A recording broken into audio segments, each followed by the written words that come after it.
A Universidade Federal Fluminense orgulhosamente apresenta OSN 60 anos, a nossa orquestra, com Raul de Oliveira.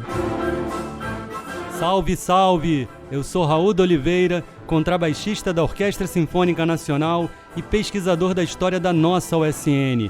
Aqui vamos comemorar esses 60 anos conversando com músicos, maestros e compositores que fizeram e fazem da OSN um verdadeiro patrimônio cultural brasileiro.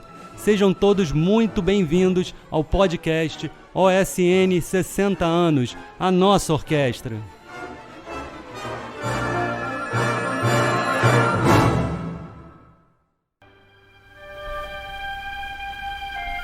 Em março de 1969, o maestro Alceu Bocchino conduzia a Orquestra Sinfônica Nacional em uma gravação mais do que especial. Um long play que apresentava no lado A a Brasiliana número 6 para piano e orquestra e no lado B o Concerto Romântico, ambas composições de Radamés Inátali, interpretadas pelo próprio autor. Música brasileira viva em plena ebulição. E é nesse cenário que uma flautista francesa, amante da música brasileira, desembarca na Rádio MEC para integrar a OSN e iniciar uma história potencializada nas décadas seguintes por sua filha, também flautista. É com muita alegria que recebo hoje Odete e Andréia Ernest Dias, mãe e filha unidas pelo amor à música brasileira e à OSN. Oi, Odete, seja muito bem-vinda. Ô Raul, muito obrigado pelo convite. Oi, Deda, bem-vinda, prazer ter você aqui. Prazer é todo meu, Raul. Uma alegria poder conversar sobre a OSN. Legal, Deda. Bom, por uma questão de hierarquia, eu vou começar com a sua mãe. Odete, o que a OSN representa na sua vida? A Orquestra Sinfônica Nacional representa na minha vida uma integração minha com o Brasil. Eu nasci na França, uma orquestra sinfônica nacional que se caracteriza pela escola de repertório muito aberta, muito moderna. Então, para mim, até hoje é um estímulo essa lembrança. Certo. E como é que foi a sua chegada na orquestra, Odete? Em que ano e por quanto tempo você tocou na OSN?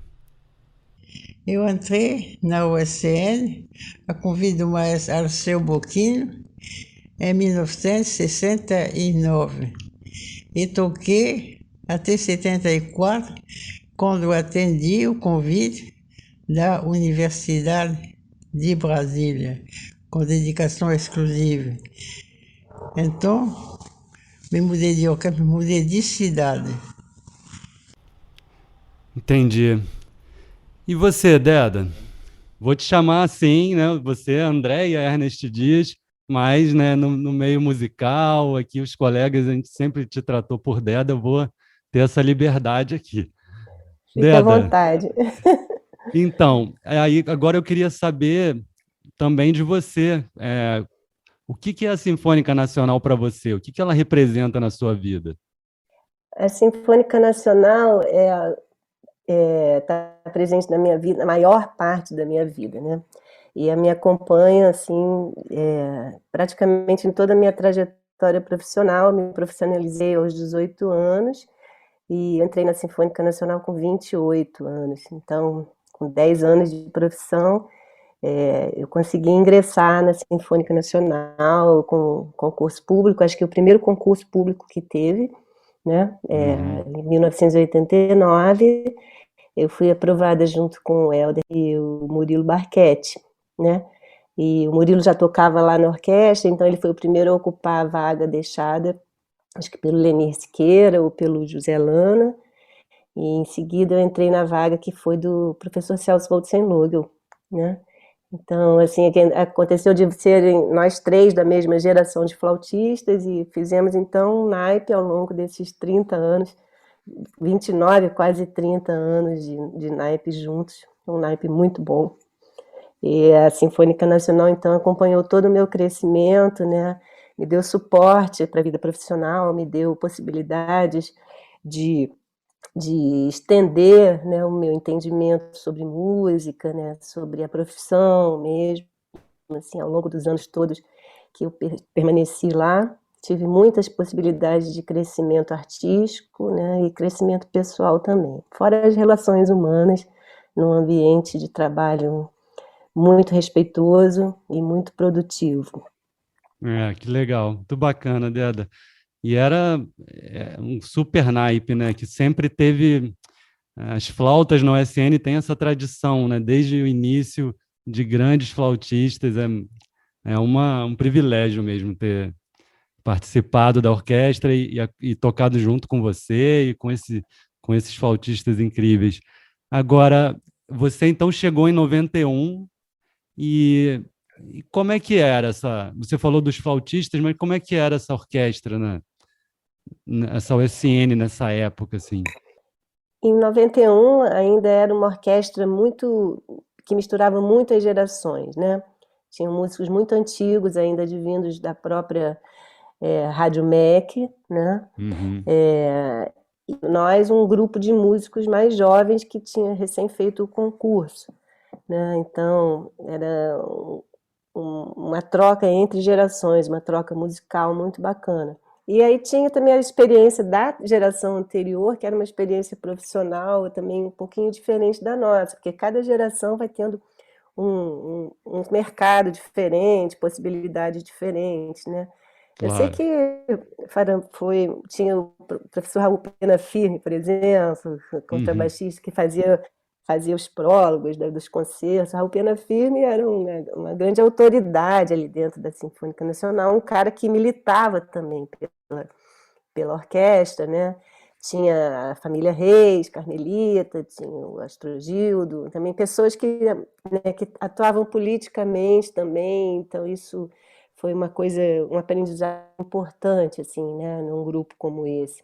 Né? E tocar com músicos da antiga, né, é muito bacana também. Com certeza. Baita privilégio mesmo. Agora, falando em outras gerações, Deda, como é que é ser filha de uma das maiores flautistas do Brasil e ainda tocar na mesma orquestra que a sua mãe tocou? É uma responsabilidade, né? É uma responsabilidade, é um grande modelo. A minha mãe sempre foi uma grande referência para mim, mas ela pegou a orquestra num outro momento, diferente. Ela chegou na Orquestra Sinfônica Nacional a convite do maestro Alceu Bocchino, né? E eu já entrei numa condição de fazer concurso, né? Já entrei não a convite, mas por concurso. Uhum. E, né, eu sei que eu sempre respeitei muito esse lugar, também pelo fato de ter conseguido ele por concurso, mas também por saber que ali passaram outros músicos antes de mim, entre eles a minha mãe, né? Eu sei que ela era também, sempre foi uma solista brilhante, né, muito conceituada, e teve, assim,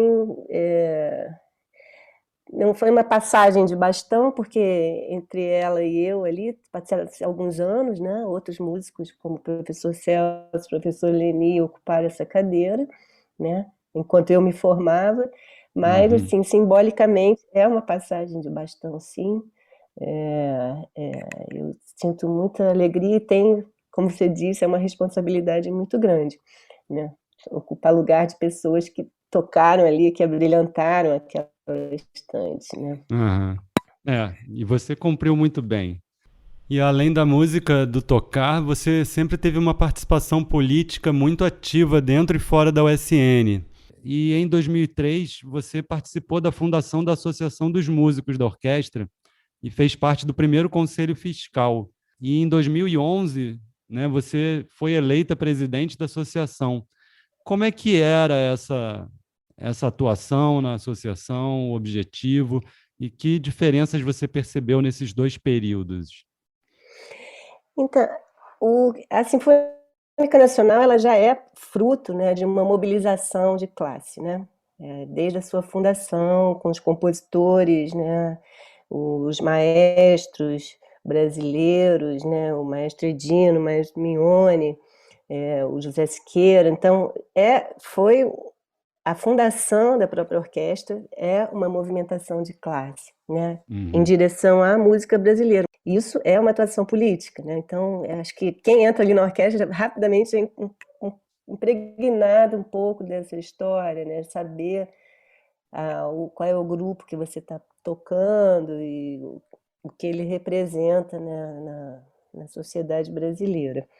Então, assim, eu passei por várias fases, né? Eu era uma jovem musicista, depois ali tinha o maestro Cléo Goulart, o maestro Carlos Prates, era uma coisa bem diferente do que é hoje, assim, né? Tinha uma hierarquia, assim, bem estabelecida de orquestra, mas eu sempre senti esse ambiente de articulação política em prol dos direitos dos músicos, né? E isso se confirmou ao longo dos anos, dos 29 anos que eu estive lá, e os tantos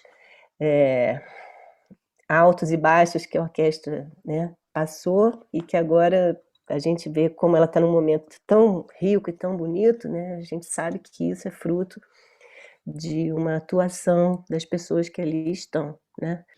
Agora, você teve uma licença, né, para o seu doutorado por volta de 2006, e aí você, naquele momento, você deixou uma orquestra, uma OSN, que ainda era conduzida num sistema conservador, autoritário, de centralização de poder nas mãos do regente, com a direção artística acumulada, etc. Quando você retornou, em 2010, a OSN já era outra. Ela estava absolutamente transformada na sua base, né? Com os músicos dirigindo artisticamente a orquestra através do novo modelo de comissão artística. Como é que foi sair de uma Sinfônica Nacional sufocada, digamos assim, e voltar para uma orquestra absolutamente democrática? Que impacto? Como é que foi isso? Primeiro, a coisa que eu quero dizer é que a minha saída para o doutorado também é a possibilidade de crescimento que eu falei no início, que a Sinfônica Nacional, né, permite. Então, seja pelos programas de capacitação, né, da universidade pública, do qual eu me beneficiei e eu cumpri os programas, e depois então, com licenças para estudo, né, com licenças para capacitação. Então, eu acho que são poucas as orquestras que permitem isso, né, que um músico se ausente e que depois volte, né? Claro. E eu vou confessar, quando eu saí em 2006, era um período que eu estava querendo coisas novas, e eu estava bem desestimulada também com o grupo, porque estava num período que o grupo estava os salários não eram muito bons, né? Não tinha uma procura grande, os concursos não eram abertos, a orquestra foi definhando, digamos assim, né? Fez excelentes concertos, mas assim, sempre não era um grupo muito coeso, porque contava muito com participações de extras para poder fazer determinado repertório. Então começou a ter um pouco de conflito, o tipo de repertório com o tipo de grupo que existia, né? E aí aquilo não dava uma liga, não dava uma, né? Os concertos não tinham assim uma coesão, assim, né? Então era, como você falou, sempre dependia muito da direção artística, né? E que, no caso, era conduzido pela maestrina Lígia. Ela foi uma pessoa que chegou muito bem lá na orquestra, né? Nós todos gostamos muito dela quando ela se apresentou pela primeira vez conosco. Ela acabou ficando muitos anos, né? E finalmente acabou desgastando a relação, assim, entre ela e o grupo, porque também ela tinha as ambições dela como carreira legítimas, né, de carreira de maestrina, mas tinha um grupo que estava um grupo disforme, né? E aí, então isso entrou em choque, né, em um determinado momento, e eu achei, quando eu voltei, ela já tinha saído, né? E a orquestra já tinha assumido a direção artística, aí que foi o grande pulo do gato, né? Para a Sinfônica Nacional, E eu encontrei um outro ambiente e a associação já tinha atuado bastante, já tinha conseguido o concurso, né? Já tinha conseguido o preenchimento das vagas, já tinha uma outra pulsão ali, né? A música brasileira já tinha voltado a ser a prioridade, e uma coisa que eu acho importante relevar, a prioridade na programação, né? E nas dificuldades a gente já encontrou uma orquestra que as pessoas já participavam mais, né? Gostavam mais de estar ali tocando, né? E por causa do repertório, por causa da movimentação, É, né? como você está falando, né? Assim, em 2000, a orquestra chegou em 2008 com por volta de 53 músicos apenas. Como você falou, a orquestra estava definhando, a orquestra estava encolhida, né? E havia um desgaste natural, né, dessa relação maestro, diretor artístico, músicos, e de alguma maneira se perdeu esse caminho do objetivo original da orquestra, né? Da difusão da música brasileira. E aí toda essa transformação, porque passou naquele momento dessa união dos músicos, dessa nova volta atuante politicamente, né, nas assembleias, né, e de todo esse movimento que originou um concurso em 2010 para todas as vagas que eram ociosas, 25 vagas. Então, foi uma reconstrução absoluta. E aí os músicos tiveram essa coragem de pleitear a possibilidade de fazer a direção artística, né, de pegar nas mãos, né, vestir a camisa mesmo, mãos à obra, e com o apoio o entendimento, né, da Universidade Federal Fluminense, que entendeu que esse era o caminho, era um anseio nosso, e tanto que está aí até hoje, né, Deda? E aí você, naturalmente, como você falou a tua atividade toda, política, liderança artística, enfim, na sua trajetória, você também não podia deixar de participar diretamente desse novo formato de gestão artística, né? E aí, em 2012, você também assumiu a presidência da comissão. E eu queria que você contasse para a gente como é que foi, então, essa novidade de estar nessa posição de direção artística, como é que funcionava esse processo, vantagens, desvantagens que você vê, o que você lembra desse período? Uhum. Então, a eleição foi em 2012, eu assumi a comissão de 2013 e 2014, né?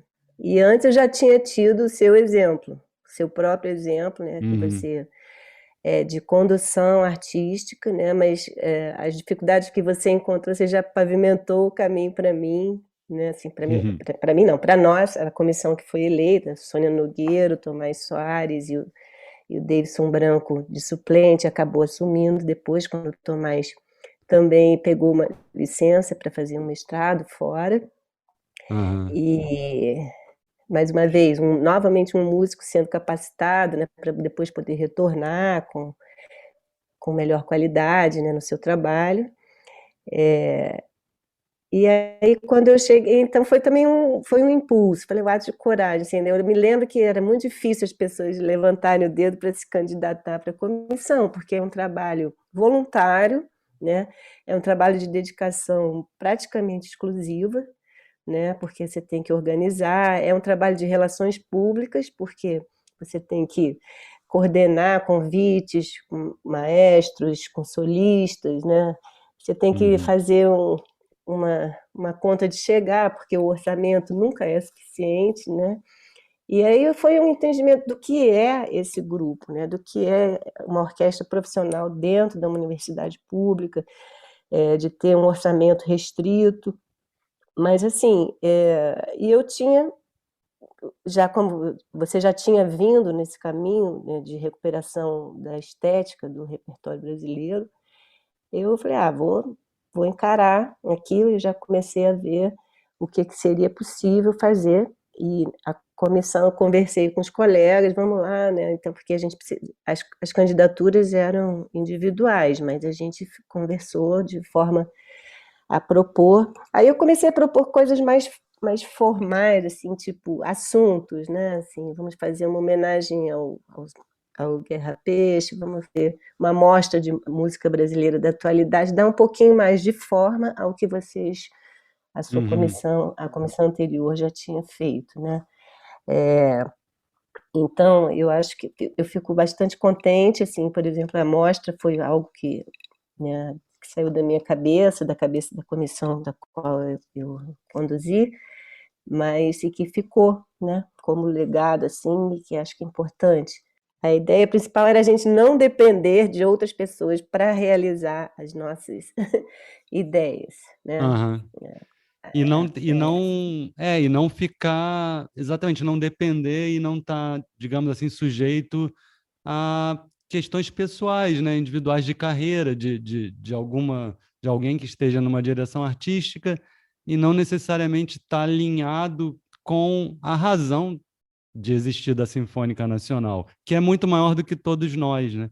E você falou da primeira comissão que eu presidi, mas é isso, é abrir caminhos, é uma nova forma, né, para os músicos estarem trabalhando e que vai sendo um aprendizado, e cada comissão vai passando essa experiência para a seguinte e vai acrescentando, né? E como você falou da mostra, realmente foi um legado, está aí até hoje, a Mostra de Música Brasileira da atualidade, que é um dos focos, eu acho, principais do trabalho da USN, que é a música contemporânea, que ela é tão esquecida, né? Tão relegada a um nicho, uma bienal, e de vez em quando eu abro um espaço para compositores novos. E, na verdade, é talvez a principal razão da Sinfônica Nacional, de tocar música brasileira, mas de dar espaço para nova música brasileira, né? Isso é muito importante. Eu me lembro muito desse período da comissão que você participou diretamente, com momentos incríveis, assim, de um concerto no Espaço Tom Jobim, com a Sinfonia de Brasília, do Tom, Floresta do Amazonas, do Vila, teve a homenagem ao Caymmi, ao Boquino, né? Teve aquele ano Guerra Peixe, que foi sensacional. E depois, ainda em 2018, quando você nem estava na comissão, mas propôs, né, o projeto do Moacir Santos, né, que é fruto também da tua pesquisa toda de doutorado. E então esse olhar, né, atento para essa missão da USN de música brasileira. Você pode falar um pouquinho sobre isso, sobre esses momentos aí que você viveu na comissão, artisticamente? Uhum. A primeira coisa, o que eu quero dizer é que é muito difícil fazer esse trabalho da comissão artística. Não é fácil. Todas as comissões, né, que assumem enfrentam as mesmas dificuldades, né? Porque, como eu disse, é um trabalho voluntário e depende muito de satisfazer a expectativa também do grupo, né? Além disso, do grupo, satisfazer a expectativa do público. Então, é sempre um equilíbrio, né, entre o que o público vai gostar, entre a ousadia das ideias artísticas, né, e o convencimento dos próprios músicos, porque os músicos também têm que estar envolvidos, né? Então, a gente sempre se valeu muito dessa representatividade. Se nós fomos eleitos, é porque, então, há uma confiança, né, no nosso trabalho e que a gente pode, então, a partir daí, propor. Mas, muitas vezes, o trabalho também não é aceito, aí você tem que voltar, né, recuar um pouco. Muitas vezes também as condições não são as melhores, às vezes não tem condição de realizar uma ideia, aí também, novamente, tem que recuar, tem que adaptar, readaptar.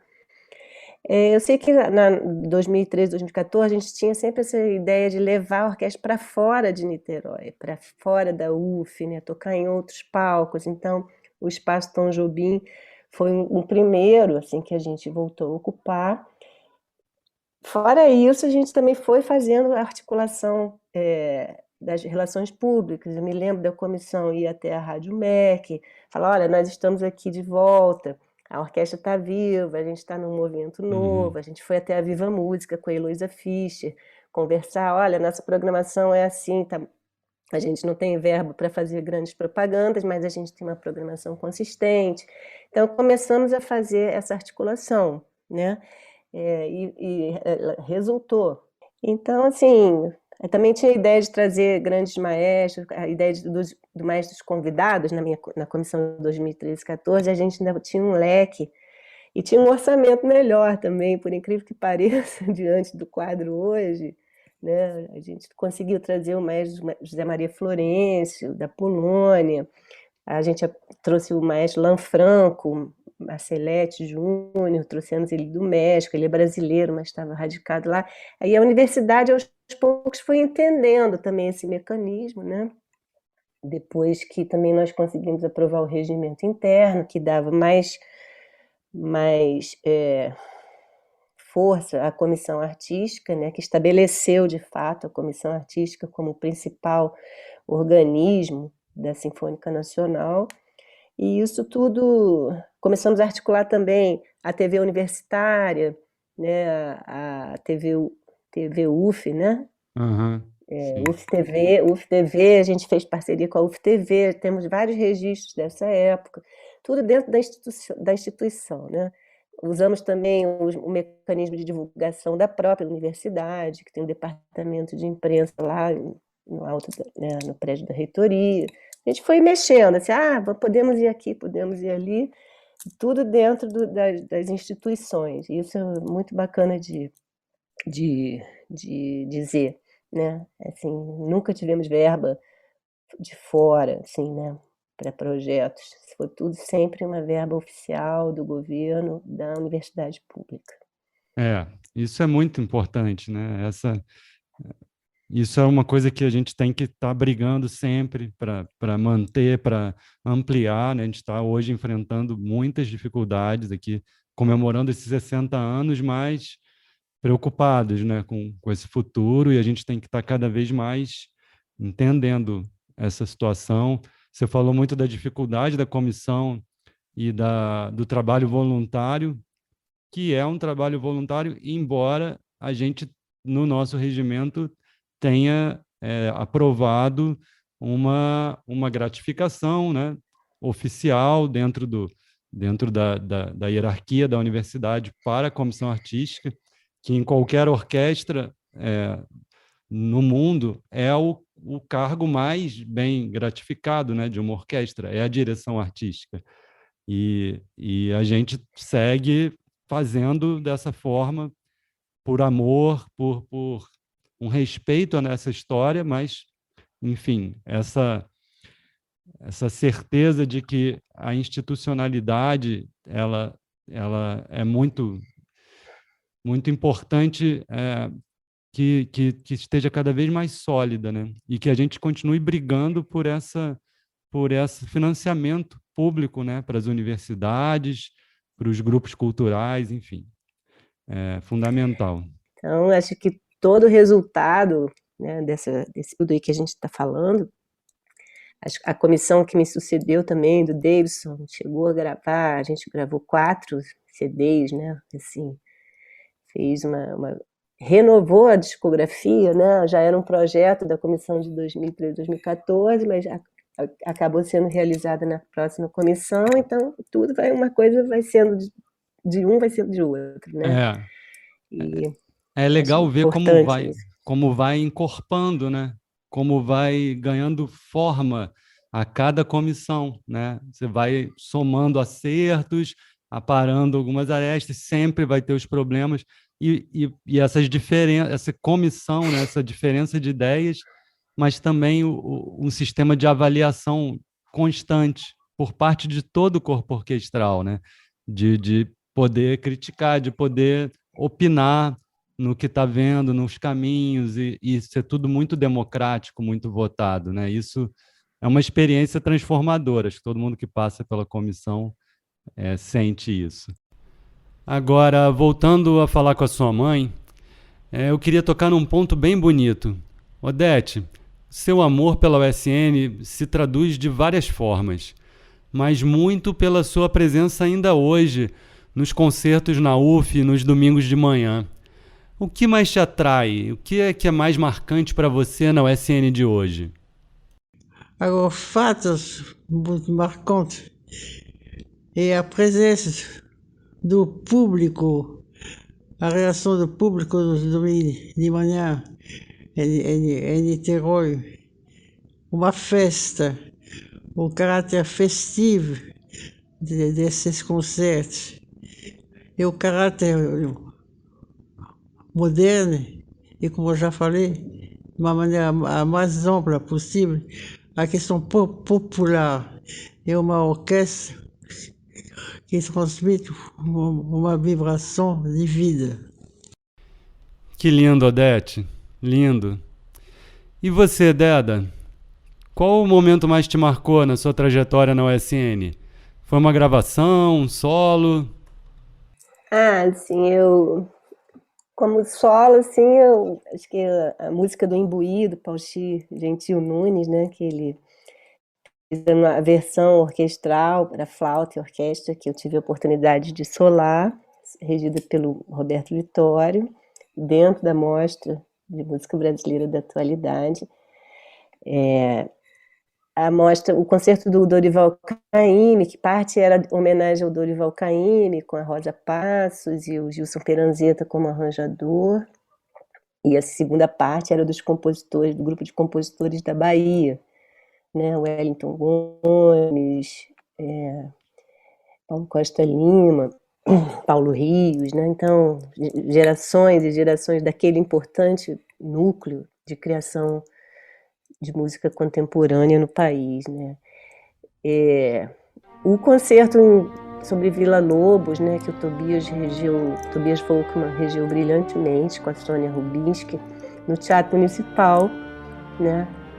Que foi um estrondo aquele concerto. Assim, foi uma emoção muito grande mesmo, porque ali a orquestra mostrou, a gente tocou Baquiana 7, né? Mostrou um potencial, assim, aí, até então ainda estava um pouquinho escondido, né? Mas ali no palco do Municipal, assim, a coisa engrandeceu de uma forma, e a orquestra... E a alegria que a minha mãe fala é porque ela reflete, o público sente o que a gente está gostando de tocar na Sinfônica Nacional. Uhum. Esse que é o grande barato, assim, para mim.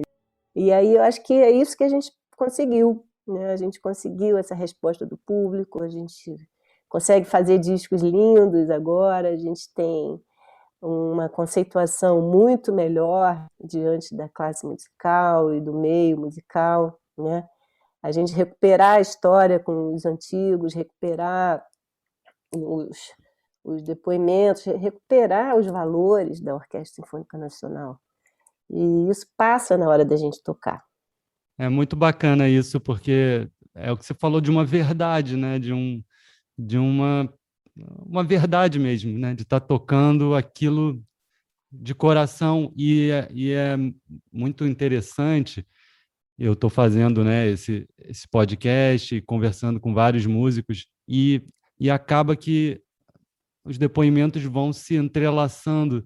E o Álvaro falou disso no primeiro episódio, ele falou sobre descobrir a música brasileira dentro da Sinfônica Nacional, de estar no palco tocando Vila Lobos e começar a ter um entendimento do que é ser um músico brasileiro, né? O Lulu falou muito parecido com o que você contou aqui, de estar tocando algo que foi idealizado pelo músico, né? Uma programação artística que foi pensada pela orquestra.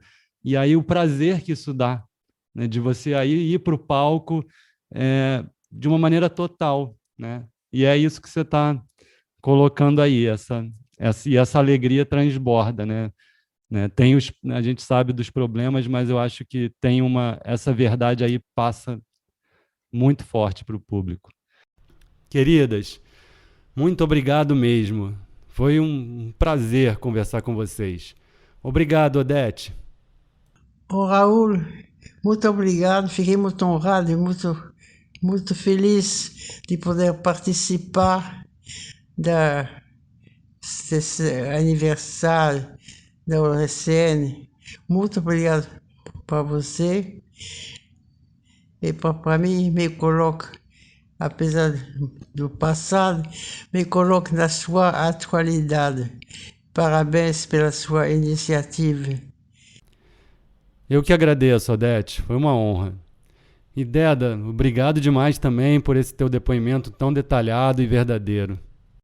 Obrigada, Raul. Obrigada à Orquestra Sinfônica Nacional.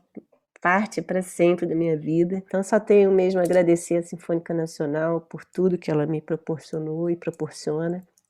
Vou estar sempre no...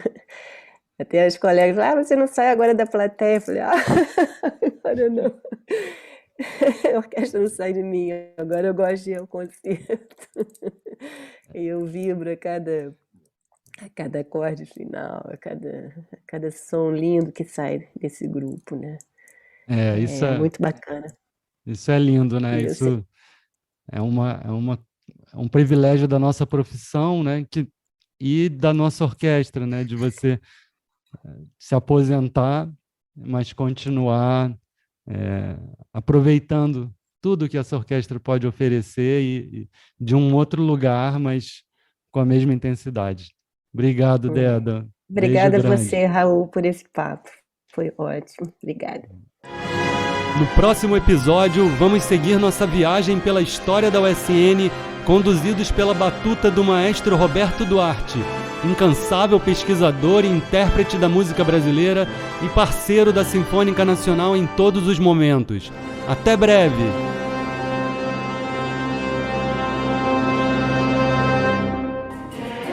OSN 60 anos, a nossa orquestra. Tem pesquisa, roteiro e apresentação de Raul de Oliveira. Edição, sonorização e locução, Luiz Felipe Ferreira. Curadoria da Comissão Artística e do Grupo de Mídias da Orquestra Sinfônica Nacional e supervisão do Centro de Arte da Universidade Federal Fluminense. E não deixe de acompanhar as nossas redes sociais, Facebook, Instagram e YouTube.